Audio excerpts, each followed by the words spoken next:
Long road stare at me. Hope the distance sets me free.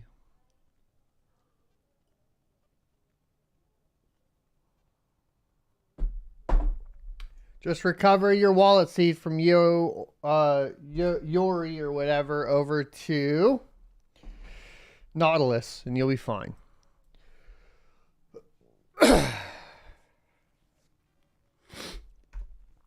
Good morning and welcome to the Crypto Mining Show, your one-stop shop for all cryptocurrency news from the perspective of a cryptocurrency miner. I go by Blind Run in real life, in fake life, on the internet, and Matthew in real life. There we go.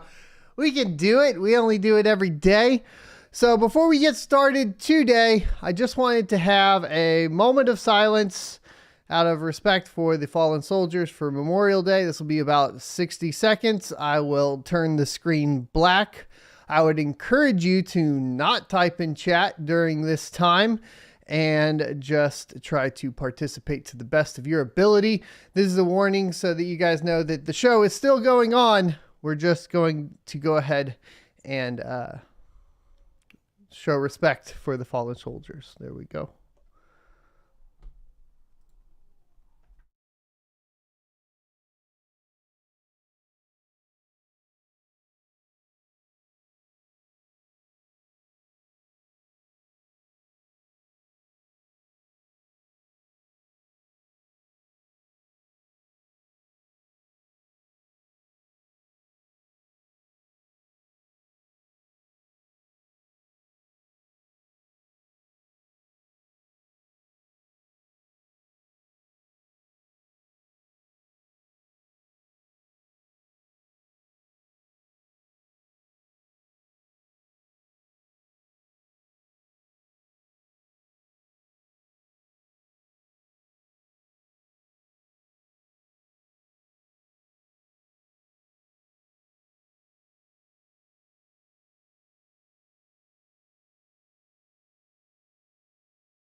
All right.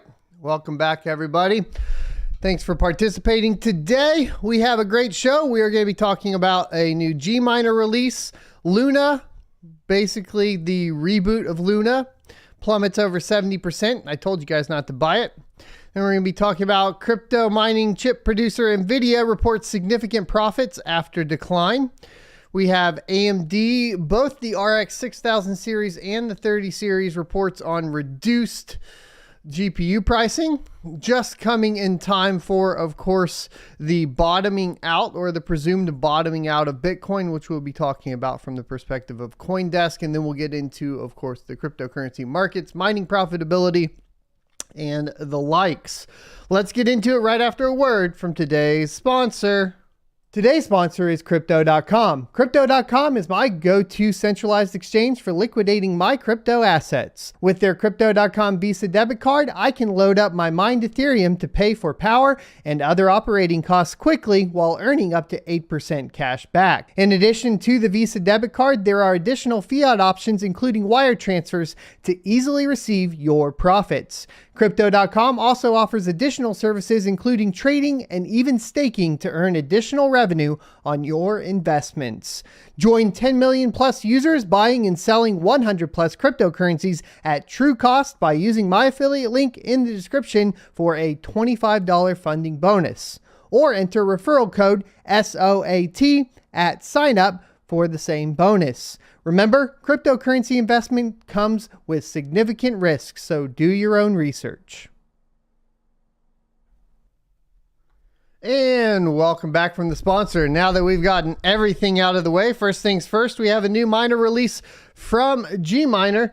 The miner releases are pretty skinny right now, so it is what it is. Hopefully we start seeing some new stuff coming down the pipeline, but they really didn't do much for 2.98. They fixed Ravencoin mining on AMD GPUs. It was broken in version 2.97, which was 3 days ago. So technically, I guess they had 3 days ago, they had a release as well that we missed, which was 2.97. And for that one, they optimized Ravencoin mining, which clearly they broke the AMD GPU version of that when they optimized for Ravencoin mining. We'll have to do some tests and see if it is advantageous for AMD or Nvidia since the new release. They decreased the miner size by 30 megabytes and they removed beam hash algorithm, part of probably the decrease in the miner size. So if you're mining Ravencoin, it may be worth a look on Gminer. Now, obviously, if you're on AMD GPUs, make sure you get 2.98. It probably wouldn't hurt to get 2.98 for the Nvidia GPUs as well. So if you guys don't remember the fiasco for Luna, well, I don't know where you've been. I guess you've been under a rock, but Luna Terra basically had a huge crash of their stable coin, which then obviously crashed the token that was backing the stable coin.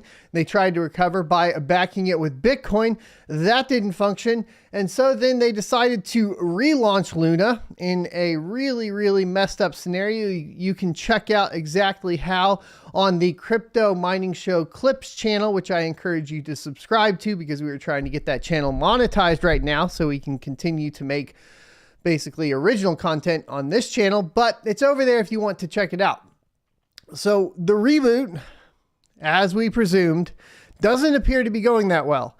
We have a 70% dump after its debut, and let's get into it. This is coming from Decrypt. So Luna reboot plummets over 70% just hours after debut.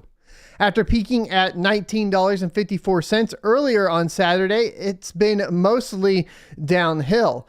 Terraform Labs early Saturday launched a new version of the Terra blockchain, Terra 2.0, with freshly minted Luna tokens. Roughly 12 hours later, Luna, labeled Luna 2 on some exchanges, had shed almost 73% of its initial value. Trading as of this writing for $5.18 US, according to data compiled by CoinMarketCap. It peaked earlier at $19.54.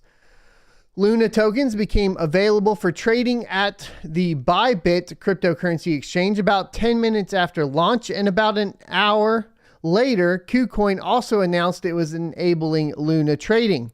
Currently, Luna is traded across 7 different exchanges: Bybit, KuCoin, Kraken, MEXC, OKK, BitTrue, and BingX, according to CoinMarketCap. None of the exchanges have enabled Luna futures trading. Terra CEO Do Kwon was mostly quiet on Twitter today, other than retweeting announcements from exchanges. Quote, credibility is the ultimate currency, end quote, tweeted Binance CEO Changpeng Zhao shortly after Terra 2.0 debuted. Binance was among those offering support for Terra's new blockchain, however. Pretty funny. Many people still appear skeptical about Terra 2.0. Crypto YouTuber Ben Armstrong flat out said, "Don't buy Luna ever again." Well, I love it when we agree, good sir Ben. I'm glad we agree on this one. What do you think about proof of stake now? You still hate miners? Just a question.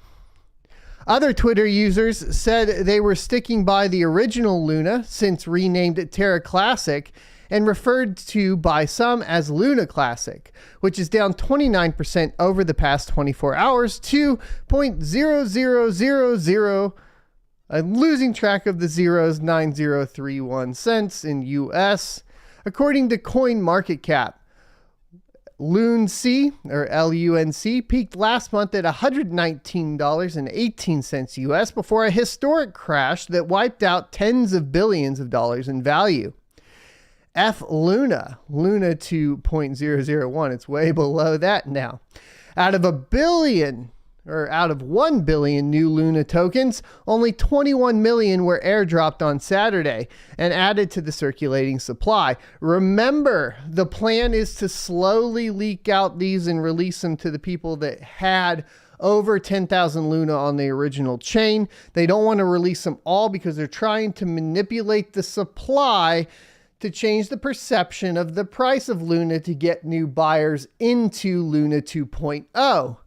which means as they release more supply, you can bet your bottom dollar that a majority of these Luna 1.0 holders that are getting airdrops are going to dump them on the rest of us as quickly as possible. So once again, I'll agree with Mr. Ben Armstrong from BitBoy Crypto and say under no circumstances should you even consider purchasing Luna 2.0.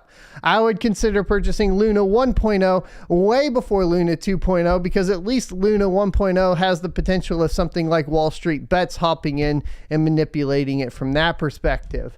Anyways, that's my 2 cents on the matter, and it's at least more sense than you would have if you purchase Luna 2.0. The rest of the tokens will be airdropped in phases as we discussed. So there's the catch up on Luna and Luna 2.0. It's pretty hilarious that they are even attempting to do this, in my humble opinion. I'm going to get a sip of water before we talk about the next topic.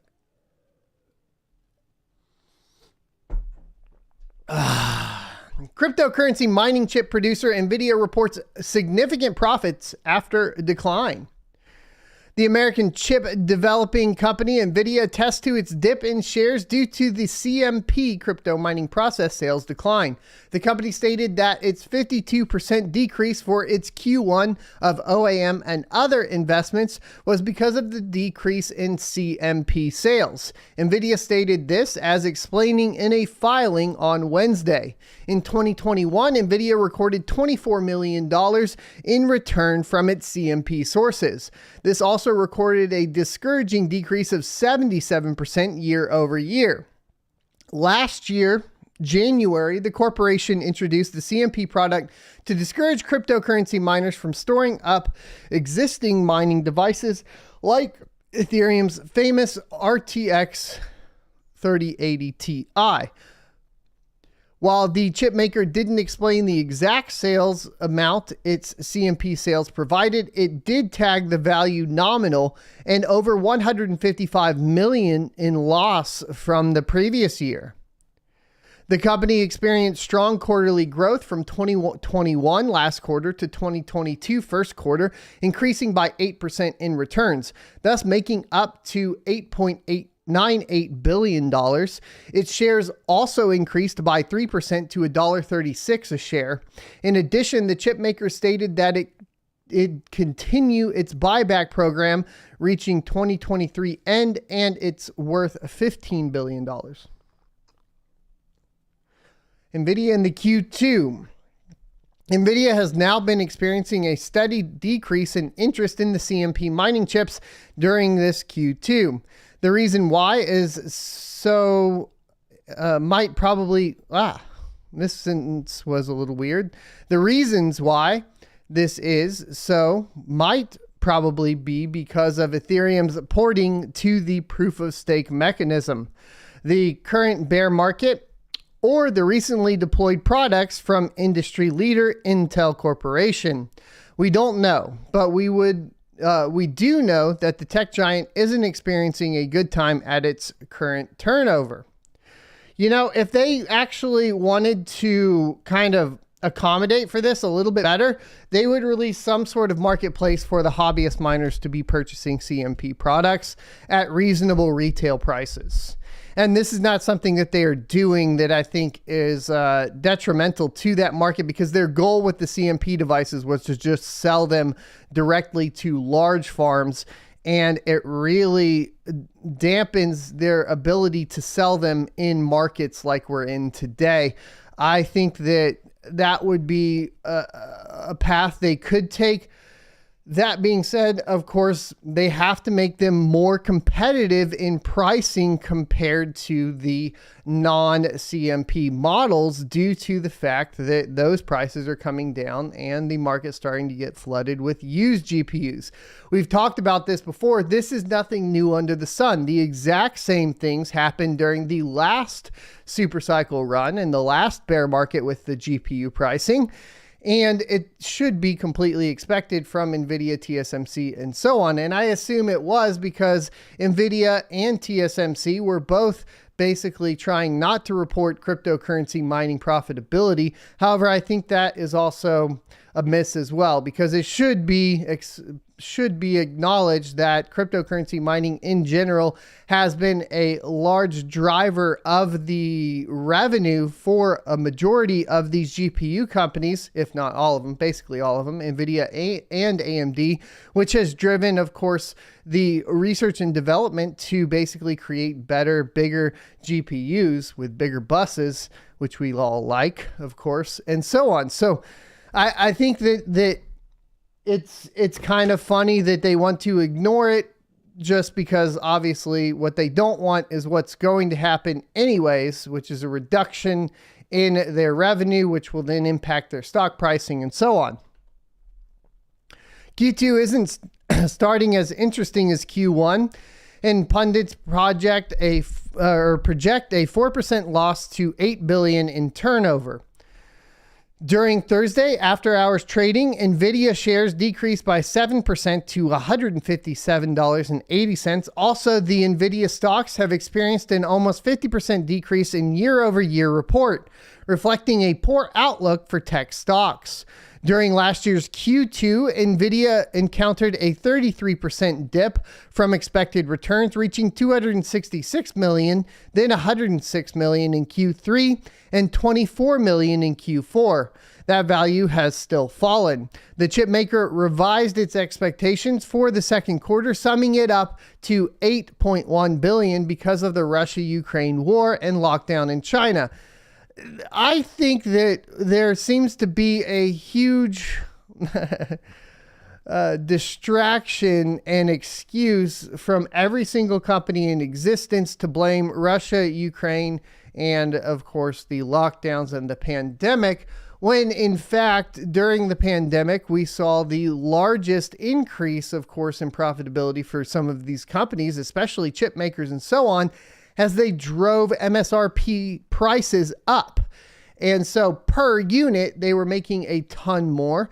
They were also making a ton more off of course, the mining portion of all of that. And when they go down, as opposed to just being completely honest about the real true reasons, they want to go ahead and deflect and blame outside events. This isn't uncommon from what pretty much all of humanity likes to do.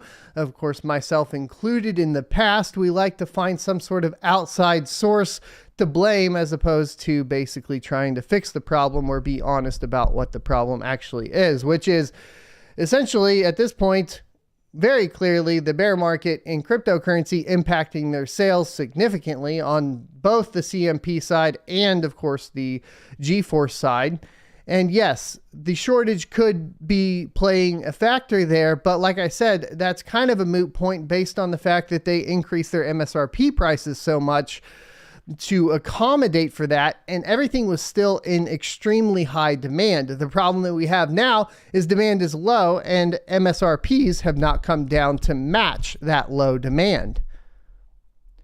Nvidia's Santa Clara situated CMPs can be effective for mining Bitcoin. No. Ether, yes, and other digital assets, yes, that use proof of work consensus mechanisms. In addition, the token's graphics card built for gaming can be effective for mining cryptocurrency, except restricted, and they are pretty much unrestricted at this point. One notable fact is that CMPs are very scarce in supply.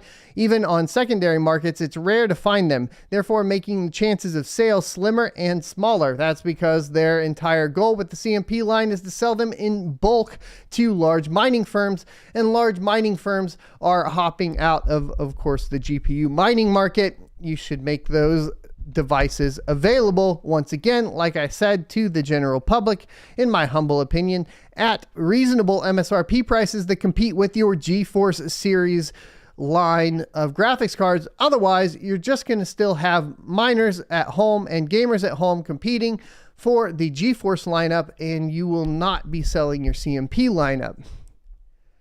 More graphics cards news, and that is because, of course, the RX 6000 series and the RTX 30 series graphics card prices continue to improve, with several GPUs available now below MSRP. This is coming from WCCF Tech. The latest AMD Radeon RX 6000 and Nvidia GeForce RTX 30 graphics card price report has been published by 3D Center, which shows continued improvement in GPU prices, and some cards are even showing prices below their MSRP. In the latest report by 3D Center, we can see that the GPU prices for both Nvidia GeForce and AMD graphics cards continue to fall, which shouldn't be a surprise as that's the trend we have witnessed since the end of 2021. The Nvidia GeForce RTX 30 series prices now average around 6% over MSRP, while AMD's Radeon RX 6000 series averages with a selling price of 2% over MSRP. Keep in mind, of course, when we are talking about Nvidia versus AMD here and their MSRPs, Radeon MSRPs are, by and large, a majority of their cards are overpriced on the MSRP front, unless we get to the top end models that were released kind of in a weird niche before things got crazy with the shortages and the cryptocurrency mining market, etc. So the rest of the line, like 6700 XTs and below, are, from an MSRP perspective, overpriced at the MSRP level. So I want to make that clear. That makes this a little bit skewed, right? I would say that Nvidia and AMD are a lot closer in price to performance at this point.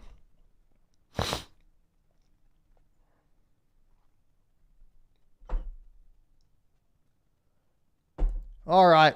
So in addition to that, GPU supply is abundant, and currently there's no retail outlet in the world that doesn't have graphics cards on their store shelves, which wasn't the case a few quarters back. The red and green teams have also announced various promos, such as the Restocked and Reloaded by Nvidia, and AMD has also announced, or is announcing, how its Radeon RX 6000 series cards are available at MSRP level prices. I think they also are kind of shooting themselves in the foot with having new GPU line launches coming here soon. We're supposed to have new RX or RTX 4000 series by the end of the summer, it looks like, and it's looking like RX 7000 series by the end of year. And so gamers, by and large, are a lot more willing to sit back and wait for new lines of GPUs. And so you hit this weird point where you have a brand new GPU release during a bear market in cryptocurrency, and you flood the entire market with old used GPUs, and it gets into this pickle where, like, yeah, sure, we can go buy new GPUs, but as a gamer, why am I going to go buy an RX 6000 series when the 7000 series is around the corner? If I'm sitting on, I don't know, maybe like a 5700, maybe it doesn't matter that much to me. That's my perspective. That's my gamer coming out. You know, if I'm sitting on, you know, a pre super cycle GPU, a 2080 Ti, a 5700, even like a 2080 Super, 2070, if I'm sitting on something like that and I know the 4000 series is coming out and I see GPU prices declining and I want to really get the best bang for my buck and have like a top of the line rig again, I'm probably going to be sitting around and waiting for all these new parts. Not to mention, we have the new AMD CPUs coming out. We have DDR5 available. I'm looking at a fresh, brand new system, you know, get some fresh kicks on, start pushing those 240 frames a second so I can beat my friends at some Call of Duty Warzone or CSGO or whatever it is, right? Talking about AMD prices first, once again, almost all graphics cards with the Radeon RX 6000 series are now available between 1 and 10% of MSRP. It is only the Radeon RX 6800 series cards that are still selling for an average of 20 to 35% over MSRP. And that's because look, we've talked about the 6800 series, the 6800 XT, and its surprising performance in alternative algorithms. So I do think that those could be specifically, just take note of which ones are staying up, right? I think it's really important. This has been the case with these cards since their launch, and one reason is that the 6800 non-XT has been discontinued silently, while the 6800 XT is still short in supply, with AMD focusing on higher end 6950 XT and 6900 graphics cards. At the same time, the RX 6500 XT is available at a price that's 19% below MSRP because nobody wants the 6500 XT. It's not good for mining, it's not good for gaming, so expect that to drop even further. While the RX 6700 series can now be bought at MSRP, and that one's probably a little bit more enticing, at least from the mining side, definitely from the gaming side. The Nvidia lineup averages around plus 6% prices over MSRP, but it's just 3 cards at the moment. The RTX 3050, which you really don't want because it's still a 90% unlock at best and unstable. The RTX 3060 Ti, which makes more sense. And the RTX 3070, which makes a lot of sense, which are priced plus 12% over MSRP. Interesting that the 3050 is over MSRP. The enthusiast RTX 3080 Ti can actually be found below MSRP, which is impressive given that it offers performance similar to the RTX 3090 Ti, which costs several $100s more. It's the RTX 3060 Ti that is still selling for over 20% MSRP, but that could be due to high demand. And of course, that high demand, once again, we are looking at really, and I don't have a 6800 XT. I have a non-XT. I think I need to get an XT. Head-to-head in mining performance of the 6800 XT versus the 3060 Ti would be extremely interesting in my humble opinion. We recently saw the AMD Radeon RX 6900 XT being sold at $100 below its MSRP over at Newegg US. There are just a few cards that are currently in demand and would take a few more months to hit their MSRP figures. But the vast majority of the GeForce RTX 30 and AMD Radeon RX 6000 lineup is currently being sold at normal prices. This, along with prices now coming back at or below the MSRP, means that the GPU market is out of the worst and prices / availability can now be back to normal or go back to normal. However, at the same time, I am not as happy with the price update as I should be, simply because we are entering a new generation of graphics cards, as I mentioned earlier, later this year. And by this time, most of the existing graphics cards would have received discounts and price cuts, but that's not been the case this generation due to inflation of the GPU market. We can only hope that we never see such a scenario ever again, since it's the best for consumers around the globe. With that said, a major GPU price crash might be looming around the corner. More on that here. So they talk about it more here apparently. And let's go ahead and get into this one because I didn't know that they did an article. This was on May 28th. So let's see what they're talking about the price crash for. Obviously, like we've talked about here a few times, we're in a weird spot now from the cryptocurrency mining position, and a lot of people are putting the pause button on purchasing more GPUs. I kind of put out a tweet yesterday. I think it was yesterday, maybe day before yesterday. It's hard to keep track. Yesterday, I was on the river all day. Basically saying because everybody is not purchasing GPUs now, it makes me think that it's the time to purchase GPUs. The reasoning behind that is typically when everybody has the fears the highest within the markets, that's when you have the most opportunity, right? Does the fear go even higher? Do the prices of cryptocurrency go even lower? Does the ability to mine cryptocurrency on a GPU decrease even more? Yes, all that's very in the cards. The problem is if you end up in a position where all of a sudden we see price discovery start to shoot up for something like Ethereum Classic or another coin that is GPU mineable, who knows what it'll be, right? And then everybody starts jumping in, and you start jumping in when they jump in, then the prices come and inflate. If you take the chance while everything's low, once again, not financial advice, just how I am looking at it right now, but while they're low, then you have a better ability of being able to already be mining and being more profitable than the guy that's next to you. It just means that you have to take more risk, right? More risk, more reward. Obviously, the risk could completely break you, and that is a potential, right? But let's see what this is. Has Nvidia rung the warning bells for upcoming GPU price crash? Chip designer Nvidia Corporation has revealed that its graphics processing unit inventory stabilized during the previous quarter. The statements were made by Nvidia's chief financial officer, Ms. Colette Kress, during Nvidia's investor call for its earnings release for its first quarter of the fiscal year 2023. During which the company managed to strongly grow its revenues and increase its earnings from the crucial data center segment as well. As part of the commentary released prior to the call, the executive also explained that her company's inventory costs had grown in the quarter as it navigated a tricky supply chain and semiconductor environment in the wake of pandemic-induced disruptions. The first fiscal quarter saw Nvidia increase its revenue by an impressive 46% annually to stand at $8.3 billion, which marked a new overall record alongside all-time highs for the company's gaming and data center segments. Nvidia's results also provide key details about the current state of the semiconductor and GPU market, which has had to recently contend not only with dissatisfied gamers being unable to get their hands on the latest products, but also with the wild swings in the cryptocurrency market. These reveal that, as far as gamers are concerned, the inventory situation can stabilize during the current quarter.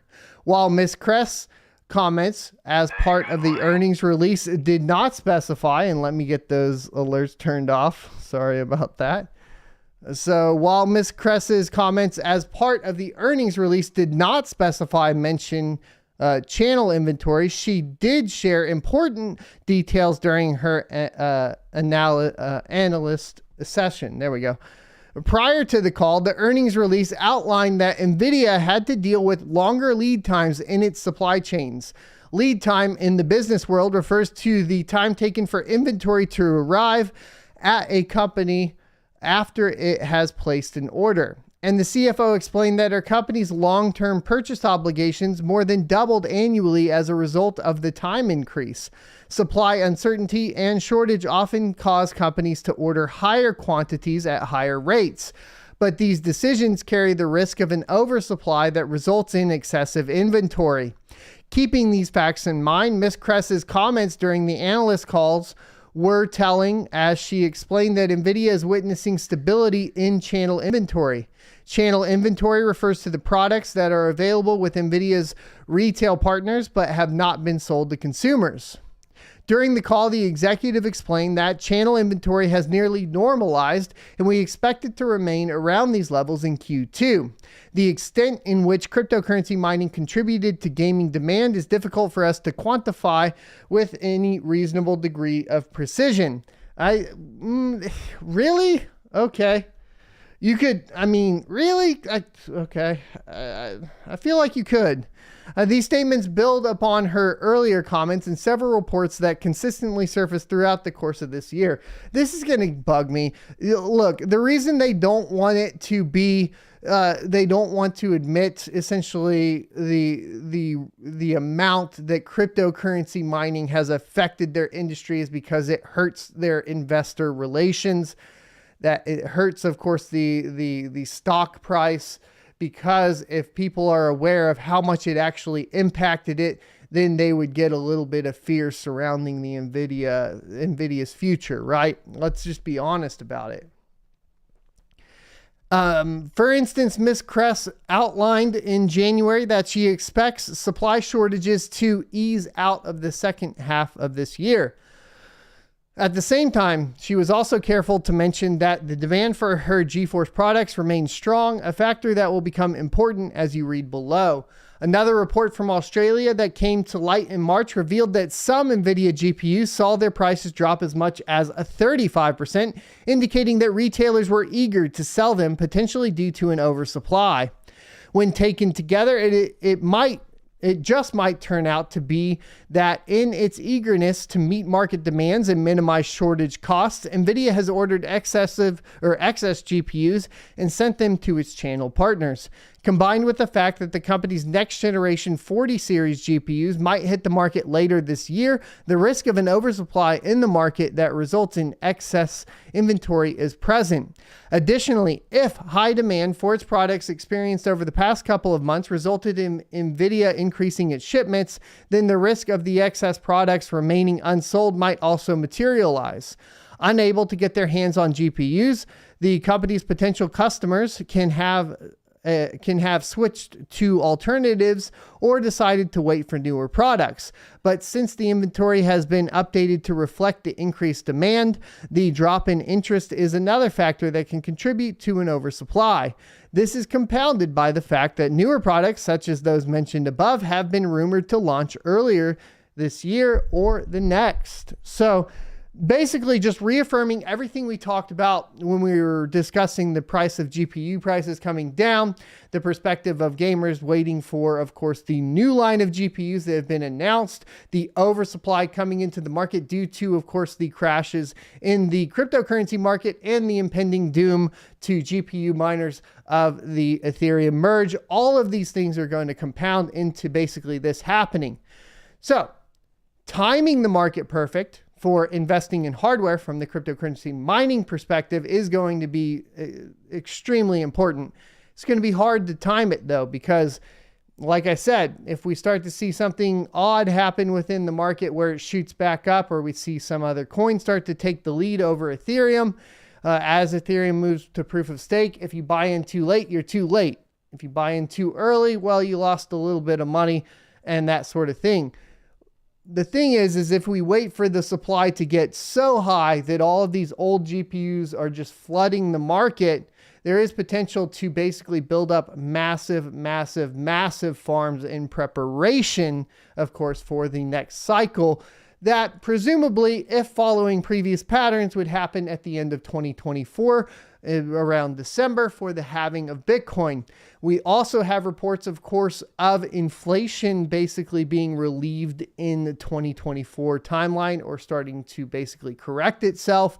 And then, of course, as always, the US presidential election will affect the economy to a certain extent as well, which will be happening around that same time. So we have all of this shift happening. What we're in now between the 2022 and the 2024 to 2025 period will make or break pretty much any cryptocurrency miner in the market. So your goal, our goal, my goal, I should say, and not financial advice, is to accumulate silicon. We hodl silicon, we don't hodl crypto.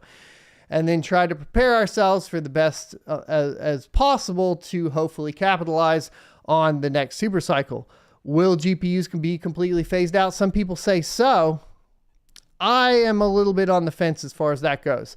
I think the GPU mining will always be around to some extent, at least to build up and properly distribute new cryptocurrency for new cryptocurrency projects.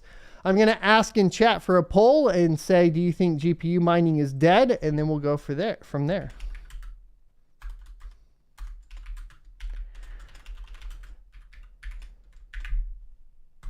Boom. Alrighty. So the Bitcoin stock market decoupling isn't happening yet, but it totally will. This is an opinion piece from CoinDesk. And as we speak today, obviously it's a holiday, so prices are up in cryptocurrency, which is super nice. For US-based readers, I hope you're lucky enough to have a long holiday weekend to enjoy. If you do, remember that you're given this day off because of military personnel gave their lives. And we already did our moment of silence at the beginning of the show, so thanks everybody that participated in that. I'm personally taking this long weekend to see one of my closest friends get married. So this week's newsletter will be short, sweet, and a bit off the wall, and mostly statistically insignificant.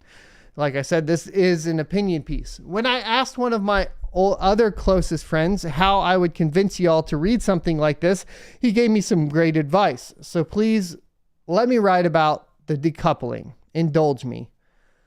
You're reading Crypto Long and Short, our weekly newsletter. The decoupling, the latest iteration of hopium for Bitcoiners and crypto natives. When it finally inevitably happens, it'll be up only for big crypto and down only for big fiat. But what it actually means is a bit funny. The decoupling is the moment when Bitcoin's price diverges from equities and starts going up when equities go down, and vice versa. The decoupling is the moment when Bitcoin and equities become negatively correlated to each other. Bitcoin will go to $1 million a coin and equities will spiral to zero. It's a bit funny because Bitcoin was uncorrelated to almost all macro assets not too long ago. We wrote about this in our 2021 research report. Here's the chart we shared in the report and the accompanying text.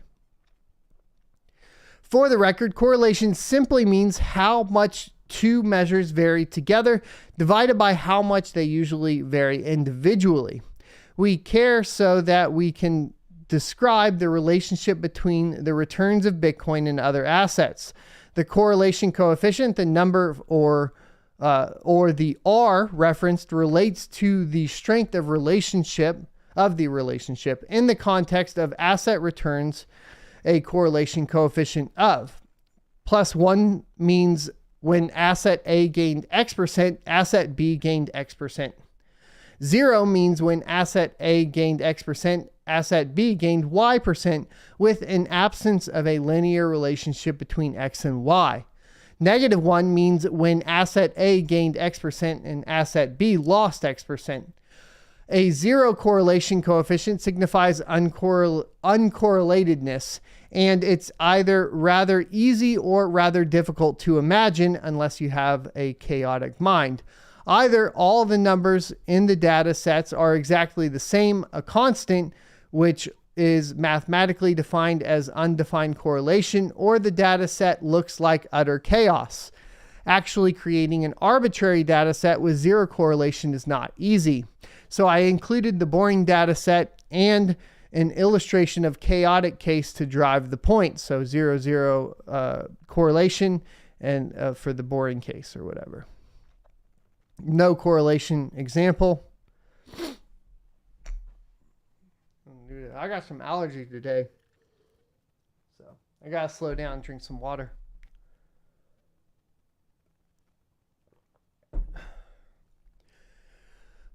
Being uncorrelated is awesome, but wouldn't it be fascinating if Bitcoin was negatively correlated to stocks? And then when that happened, stocks all went on a hell train path to 0 and Bitcoin went up and up forever. That's the decoupling. The decoupling would force traditional financiers to start thinking about Bitcoin as a risk-off asset. Yes, less risky than stocks. The volatile digital cash that mainly acts as a vehicle for speculation now will become less risky than stocks following the decoupling. The decoupling is also supposed to be aggressive, gradually then suddenly, is one of its calling cards. Unfortunately, 2022 has smashed the dreams of an aggressive decoupling. Here are the 90-day trailing correlations in 2022 between Bitcoin and the S&P 500 and NASDAQ Composite Index. This clearly isn't the decoupling, but it does look interesting. In 2022, these stock indexes moved from a weak positive correlation to Bitcoin into the positive strongly correlated band, which is greater than 0.7. While not as potentially impressive as a strong negative correlation would imply, Bitcoin's return profile still resembles a macro asset we haven't quite seen before. Just a year ago, the S&P 500 and Bitcoin's correlation coefficient was negative and close to 0. Correlation moving from near 0 to strong in a year is remarkable. On top of that, the correlation was strongly negative back in 2019. I'm just going to postulate that I think this is directly related to, of course, all of the new financial institution interests, the traditional finance markets being interested in Bitcoin in general, in combination with, of course, the bear market within cryptocurrency. And the reason why it wasn't as strongly correlated previously is because of the effect of course, the halving of Bitcoin and the traditional super cycle, which is throwing things off from their perspective. So they don't understand that yet. We don't understand the impact of them yet. And so this is kind of where we end up sitting, right? In this kind of weird space. So yes, Bitcoin is unique, and thus it bears repeating. Bitcoin is unlike any other macro asset we have seen. This all reads like a whole lot of nothing aside from Bitcoin's uniqueness, which we already knew. But there was something quite remarkable and statistically insignificant I saw last Wednesday when flipping through some charts. I saw this. So I think Bitcoin USD and SPX. There it is, all the way to the left of this chart. The first signs of the decoupling. When decoupling? Maybe soon. Oh, okay, over here. Got it, to the far left of the chart. Anyways, what do you guys think? let's go ahead and finish this poll and ask another poll. I said, is GPU mining dead? 86% of you said no, and 14% of you said yes. Obviously, this is an extremely biased chat, so we'll have to take that into an account. Now, let's ask, do you think Bitcoin will decouple from the stock market?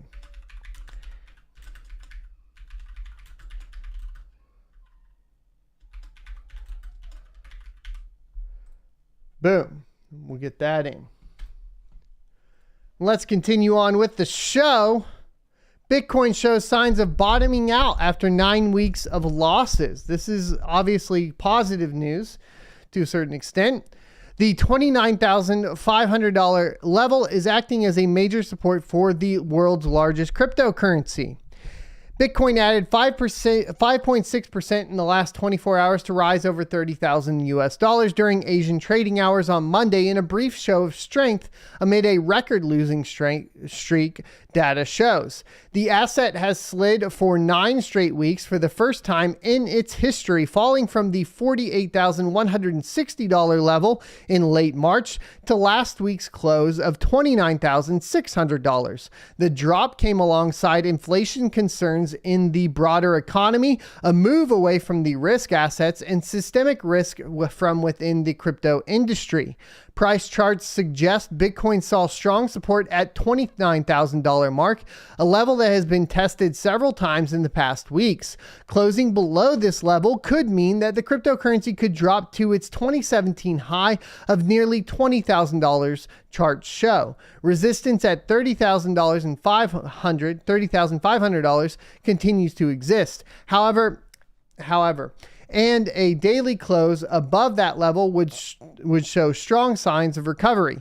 Readings on the Relative Strength Index, the RSI, a tool used by traders to calculate the magnitude of an asset's price move.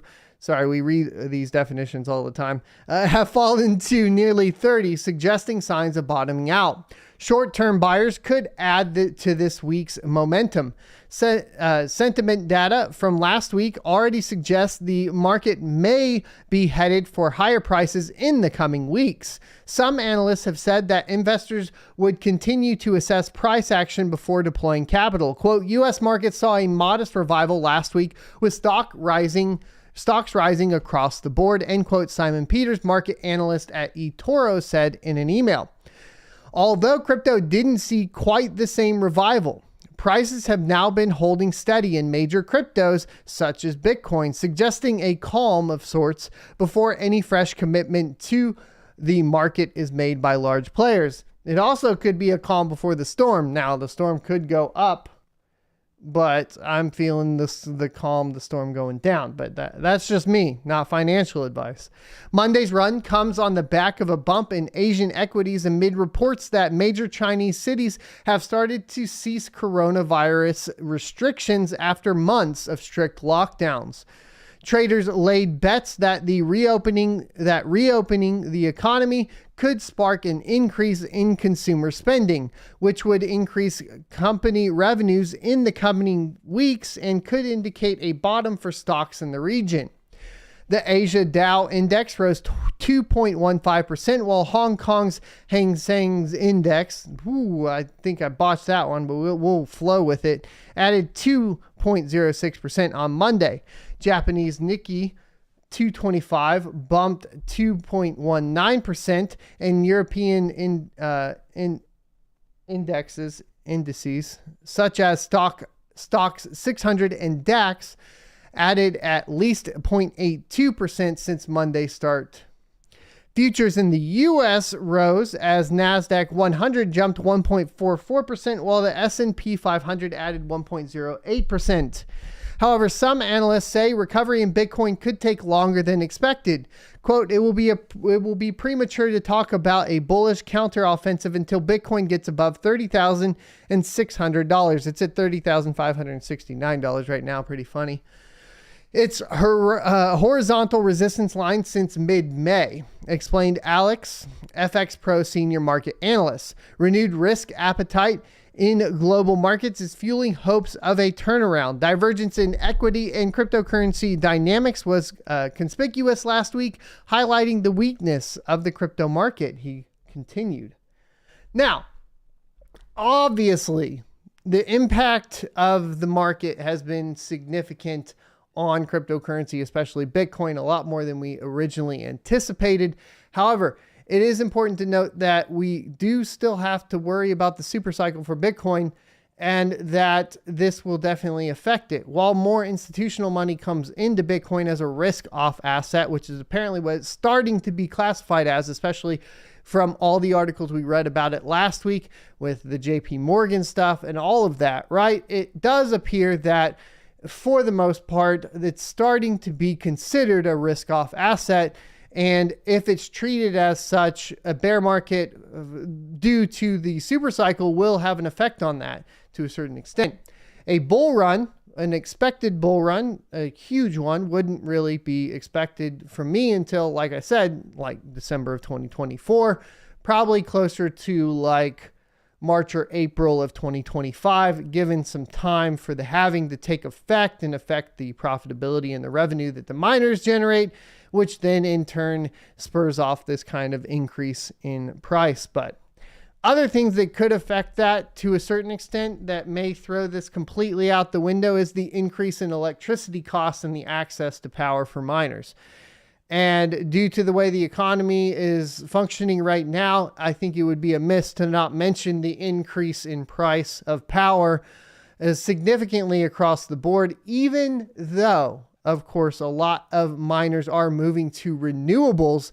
It still affects their bottom line for the upgrade costs to renewables and the general going price of electricity just globally will affect, of course, the pricing of cryptocurrency too. Will it affect it to the extent of the halving or so on? That's yet to be seen, I suppose, but it does, of course, affect it to a certain extent at some point, right? Because miners can't sell at a complete loss, and the dependence is on basically how long can the miners hold on to that cryptocurrency before needing to liquidate it for covering costs. Now, the cryptocurrency market, like we said, has been looking good. Let's look at the biggest gainers. Waves up 30%, Helium up 19%, Thor chain, which I'm unfamiliar with, is up 17%. I'm definitely going to make a note of this to look at this. So give me 1 second. We have Arweave, Aave, Cardano up 12%, ApeCoin up 11%. The first proof of work coin up is going to be Monero, which is up 11%. And do we have any? I believe we had higher pumps from other coins in proof of work like Ergo that are not showing here. 7-day, we have Tezos at top with Tron in second and Eunice in third. Ethereum Classic, there's the pump at 4.5% as well. So there you go. Okie doke. What are the biggest losers for the last 24 hours? Nexo, Phi USD, Binance USD. This is pretty much always the same, right? All of your stable coins are inverse to whatever is going on in the market. This is good news. Seeing basically the stable coins take a little bit of a dip to where they have to recover back to, you know, a true 1-to-1 means that people are taking their stable coins and trading them into the market. That's very basic and very simple to understand. So today, it's looking like, to me, people are taking their US dollar, converting it to cryptocurrency. Now, will there be a dump tomorrow? That's, of course, expected due to the holiday. This is pretty standard. But usually, usually you see this inverse when people are investing heavily into the rest of the crypto market. And it's all kind of the same here. It's all the stable coins going down. Now, my mining profitability, and we kind of, and I can't show it to you guys because apparently we have a bad gateway for Woolly Pool today. And then there goes the camera. Wow. Let me get the camera going. What a day. Moment of silence for the camera.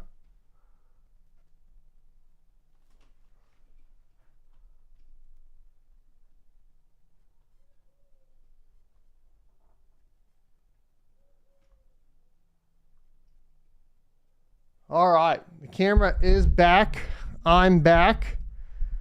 Let's see if Woolly Pool is back. Anyways, we tried to do another hash rate migration. It was completely unsuccessful over to Ergo. I'm definitely going to be trying to coordinate better. I take all the blame for that. I think I didn't coordinate good enough. I have a lot of stuff going on in real life. I was leaning on the community a lot. We created, the channels and all that. I clearly need to make more content surrounding it to make sure that we are successful on the next run. But give me a while to coordinate with some of the other YouTubers as well to determine basically what date we're going to set and be prepared for. And we will do another one in a couple weeks. But I'm not going to announce anything yet. But that being said, what I was doing was solo mining Ergo. When Get Block went down, I just moved over to solo mining. I found no blocks. I'm at like 156% luck. It's terrible. And apparently Woolly Pool is down right now. So I can't show you guys. But I will be switching over because we're basically have been no profit for two days now. So that being said, we can look at what to mine, see what the potential for switching over is going to be. Let's correct Zel hash, Kapow, and Firo. Calculate out. In top spot is Ethereum at $2 a day after power. $2.77 a day in revenue. Ravencoin coming up to the top in second place at $2.36 a day in revenue and $1.57 a day after power. Firo coming in just below that at $2.24 a day before power in revenue and $1.50 a day after power. 10 cents a kilowatt hour is what's programmed in here, by the way. Conflex at $2.13 a day before power, $1.34 a day after power. Ergo, $2.05 a day before power, $1.42 a day after power. Cero, $1.99 a day before power and $1.20 a day after power. And Ethereum Classic, $1.97 a day before power and $1.20 a day after power. Going all the way down, we have Flux here at $1.76 a day before power and $1.07 a day after power. Of course, mining directly or mining through NiceHash is still more profitable for Flux. So that's kind of expected. Mining pool stats around 235 exahash is what we're expecting for Bitcoin. It's at 233. So right on point. No changes for Ethereum here over the weekend. For Bitcoin. For Ethereum, we're at 1.09 petahash, still sitting right around that. I believe the absolute high was 1.15, just to be clear. We'll go ahead and hop into Ethereum Classic while we're here. And we have a nice little pump in price, but we do not have a corresponding increase in hash rate, really. So there is potential there. We're sitting at 26 terahash a second. And let's see. So Ravencoin, because that was at the top there. We have the prices down. Profitability was up though. And the difficulty is down and hash rate's down to 2.53 terahash a second. Ergo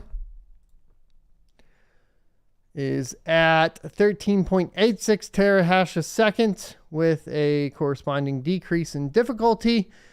And finally, let's do Flux and take a look at what's going on with Flux right now. It's at 1.5 mega solutions a second, which has had a dip. Difficulties remaining around the same. And all of those fun spikes from NiceHash. So there you go. Mining pool profitability on Ethereum for the last 90 days. F2 pool in first, mining pool up in second, Ether mine in third. Last 60 days, Crazy pool in first, mining pool up in second, Ether mine in third. Last 30 days, Ether mine in first, mining pool up in second, F2 pool in third. Last 21 days, Crazy pool in first, Ether mine in second, Nano pool in third. Last 14 days, Crazy pool in first, ZET in second, Nano pool in third. Last 7 days, ZET in first, Nano pool in second, F2 pool in third. Last 3 days, ZET in first, Nano pool in second, F2 pool in third. For the last day, ZET in first, Crazy pool in second, Nano pool in third. If we look at the monthly, we should be getting an update soon. However, we have not. Crazy pool for April was still in number 1 with Ether mine in second, Nano pool in third. ASIC miner profitability, the KD6 is at $30 a day, which is pretty low. The KD5 is at $20 a day, essentially. And then scrolling down from there, we're really just interested in the S19 Pro, which is up to $7.54 a day on mining rig rentals, or $7 a day on Digibyte.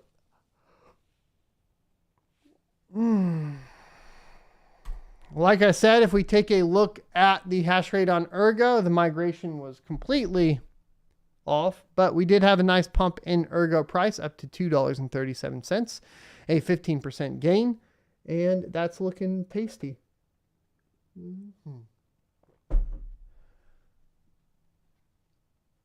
Let's finish this poll up. I asked, will Bitcoin decouple from the stock market? And it looks like nobody knows, because 49% of you said yes and 51% of you said no. There is not consensus on whether or not Bitcoin will decouple. My personal opinion is eventually, yes, it does completely. I think that we will experience a digital dark age in which nation states will be unable to control currencies, and we will end up in a position where the de facto will be cryptocurrency, and we will have smaller forms of government. And that is my tinfoil hat, and I'm sticking with it. Let's go ahead and get into questions and answers for the day. I'm just going to answer a few. Remember, super chats are never required, always appreciated. First to be answered because they're the easiest to read. Tagging at Son of a Tech will turn the message orange and make it easier for me to read. So let's get going. Texas A says, ask Son of a Tech, are you still interested in trading? Yes, I did email you. I believe should be a reply in your inbox yesterday.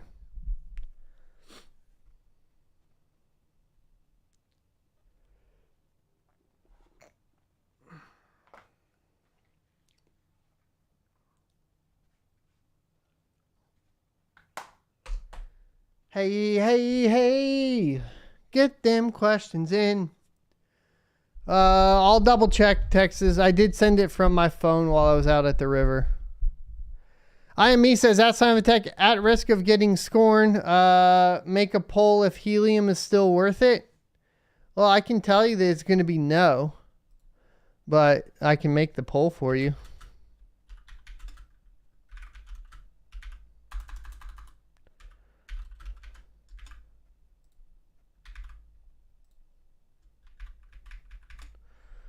There we go. I got that poll out for you.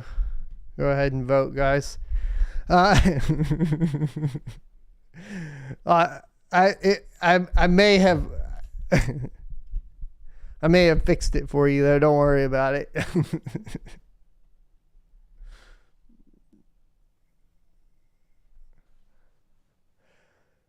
There, Toby says, Ask Simon Tech, reviews of the Ergo mining event still rolling. Well, it ended today, but like I said, we did talk about it. It's pretty much failed.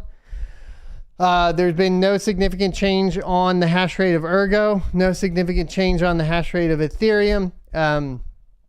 We will be coordinating to retry, and I will be doing a better job of coordinating everybody within the mining Discord, as well as with, of course, the other YouTubers.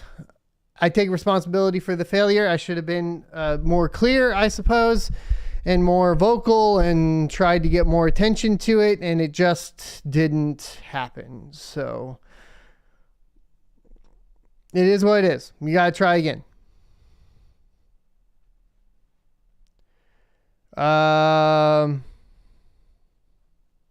Billy King says, Ask Simon Tech, is there Polygon for Ethereum Classic? No. Papa Lip says, Ask Simon Tech, hope you and the kiddos have a great Memorial Day. You're not alone on the 0 block solo mining Ergo. Glad to hear. I'm thinking about going to solo mine some Ethereum Class. Don't tell them. Don't tell them your plans. Just do it. Warren P says, Ask Simon Tech, if someone gave you a free step-in shoe, would you use it? I don't even know what that is.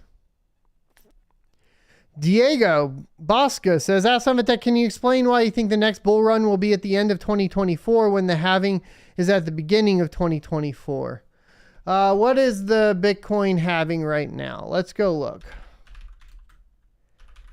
And it's usually about 6 months after the halving, I believe, historically. So it starts to rise and then you get like, here's the block. All right, so it's saying here March 1st, 2024. So maybe I'm a little off. I think the projections that I had last looked at was going to be December. So March, April, May, June, July, August. August of 2024. Right around then. Plus, it's going to look extremely similar in timing to this last one. Right? Extremely similar. Because I think it was in May. Yeah, it was in May was the last one. Mike Billing says, at Son of a Tech, that poll. Laughing out loud. Yes, sir. Kirby the Kirby says, at Son of a Tech, have you checked out Veil Mining? They added RandomX Miner integrated into their desktop wallet. No, I have not. $5 super chat from Xcraft LLC. Thank you, good sir. 4EMH says, at Son of a Tech, have you ever bought anything else other than GPUs where you were told or focused not to use it in one way because they didn't want you to? Have I ever bought anything else with GPUs? And what you mean, just bought something that was supposed to be used for one thing and I used it for, you mean like mining instead of gaming on the GPU or something? I don't know. CPUs, obviously, mining instead of that on them. I could probably find other things in my head that I've done in the past. You know, using a wrench as a hammer. My dad got mad at that one, you know what I mean? That wasn't a good idea. Using a pipe to break a bolt loose. I was a mechanic, so all I can think about is all that stuff, really. Xcraft LLC says, outside of a Tech, Chia might be worth looking back into with emphasis on old refurbished used drives that are not reliable enough for persistent storage. All right. Elliot says, outside of a Tech, do we know how many large GPU farms there are and how large? Not necessarily, no. There's very few that are public for GPUs. Hut 8 being one of the few. NG Johnny says, hello at Son of a Tech, big fan here all the way from Singapore. Welcome to the show. Hope you guys are having a great day in Singapore. Integra guy. Oh, I was trying to think like integration, something like that, and then I looked at the profile picture and I was like, oh, that's an Integra. I mean, it's basically, come on, it's just basically a Honda, right? At Son of a Tech, you personally at around $1 per mega hash. Are you a buyer? I'm not buying right now. I'm buying power. Dave Jack says, at Son of a Tech, figured I'd ask since the HNT. What about Chia? Here, we can do a Chia poll too.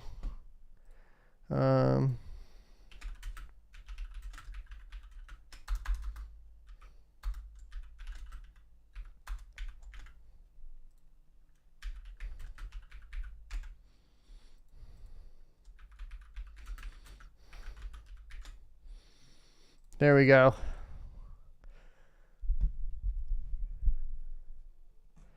I'm feeling trolly today, boys. Jason Mining says, that's Son of a Tech, I can build arcade machines with GPUs should they become totally worthless for mining. Oh, that'd be interesting. Yeah. MMO Star says, that's Son of a Tech, check HNT chart today. Institutional investors are buying back in fat today. I saw it. They still are changing their monetary policy to hurt the miners and favor the noders, I suppose, or the stakers. Billy King says, ask Son of a Tech, have you heard of Function Land and the Fula token? No, I have not. He says it's decentralized storage. You mine by providing storage space. Just finished their crowdfunding. 4EMH says, that's Son of a Tech, not focused, forced, like Nvidia is trying to force GPU miners to do as they want. Ahmed says, ask Simon Tech, which GPUs are worth buying right now or wait for the 4000 series?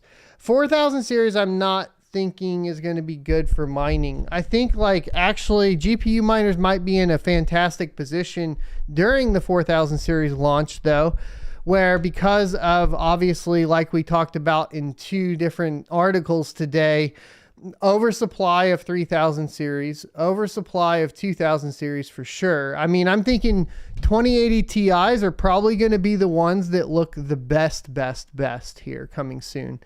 Because I think a lot of gamers pre super cycle, pre-pumping cryptocurrency were purchasing 2080 Ti's. I think they didn't purchase the 3000 series. We have still new stock of 2080 Ti's coming in. And then I think like we've been seeing them on like EVGA B stock. I think what's going to happen is that all the gamers are going to flood the market with the 2080 Ti's. They're going to be super fast to sell and want to get rid of them. I'm thinking you can pick up 3080 Ti's for like $300 to $350 a pop when the market floods in the 4000 series launch. So if I'm actually going to make a prediction about anything, I'm going to say that from my perspective, especially the most amount of algorithms for the best power, and the cheapest biggest discount is going to be on the 2080 Ti's when the 4000 series and 7000 series launch.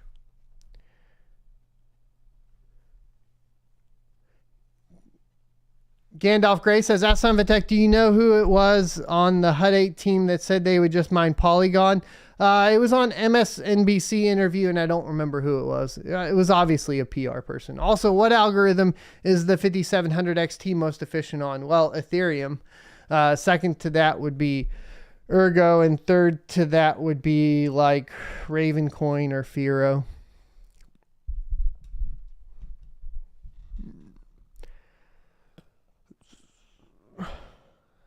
Felix says, ask Son of a Tech, are you waiting for GPU mining to become unprofitable to start buying GPUs again?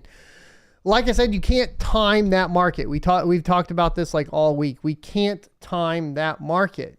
So when people are super scared is when I feel like starting to purchase again. Right now, people are super scared, so I'm starting to feel like purchasing again. That being said, over the last 2 articles that we read, and what I just stated about the 2080 Ti, I'm really looking at just buying up a bunch of 2080 Ti's for like $300 a pop, right? I just feel like from my perspective, now obviously me talking about that is going to make that more difficult. But I feel like they're going to flood. I think 2080 Ti's are going to flood like Facebook Marketplace for sure. I think that all the serious gamers have been sitting on their 2080 Ti's and 2080 Supers for like the last couple of years. They're going to see the new series. They're going to sell their 2080 Ti's and Supers to get 4000 series GPUs. And that is when all the miners can strike and grab up those 2080 Ti's for cheap. What is it? 10:59. I'm going to do one more question here and then I'm going to get going to jujitsu. GoldenEyeForever.com says, that's Son of a Tech. Do you predict the LHR will get fixed on the new Nvidia drivers or a lost cause? I don't know. I don't think that they can fix it. Like, cat's already out of the bag. Miners just roll back. They'd have to modify the hardware, right?